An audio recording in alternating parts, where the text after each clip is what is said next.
আলিপুরদুয়ারের মুজনাই নদীতে বিদ্যুতের ছোবলে নির্বংশ হয়ে যাচ্ছিল নানা প্রজাতির মাছ। বেআইনিভাবে বছরের পর বছর ধরে চলছিল জলে বিদ্যুৎ সংযোগ ঘটিয়ে মৎস্য শিকার। এতে নদীয়ালি মাছের সংখ্যা কমতে কমতে একেবারে তলানিতে ঠেকেছিল। রুজিতে কোপ পড়ে মৎস্যজীবীদের। জাল ফেলেও মাছ পাওয়া যাচ্ছিল না। শেষমেশ মৎস্যজীবীদের সঙ্গে মাঠে নামেন এলাকার সচেতন গ্রামবাসীরা। জলে বিদ্যুৎ সংযোগ ঘটিয়ে মাছ ধরতে দেখা গেলে পুলিশে খবর দেওয়ার হুমকি দেন তারা। বর্তমানে নদীর জলে বিদ্যুৎ সংযোগ ঘটানোর প্রবণতা অনেকটাই কমেছে। মাস ছয়েকের মধ্যে বেড়েছে মাছের বিভিন্ন প্রজাতির সংখ্যা।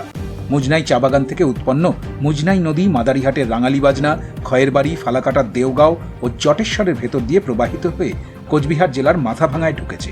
নদীটি আগাগোড়াই নানা ধরনের সুস্বাদু মাছের জন্য বিখ্যাত।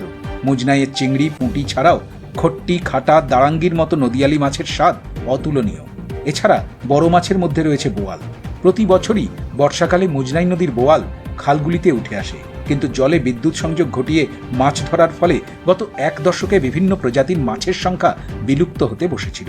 জানা গিয়েছে, বিদ্যুতের তার থেকে হুকিং করা ছাড়াও ব্যাটারির সাহায্যে জলের সংযোগ ঘটিয়ে মাছ ধরা বেড়েই চলেছিল। তবে ছবিটা ধীরে ধীরে হলেও পাল্টাচ্ছে। এতেই খুশি মৎস্যপ্রেমীরা। জলে বিদ্যুৎ সংযোগ ঘটিয়ে যে মৎস্য ধরা হতো বা মাছ ধরা হতো, সেটা বর্তমানে পুরোপুরি বন্ধ আছে। এখানকার যারা এলাকাবাসী বা গ্রামবাসী সবাই মিলে এটা নিজেই দেখছে যে কোনো রকম বিদ্যুৎ চুরি করে জলসংযোগ ঘটিয়ে কোনোভাবে যেন মাছ ধরা না হয়, সেটা নিজেরাই দেখছি আমরা।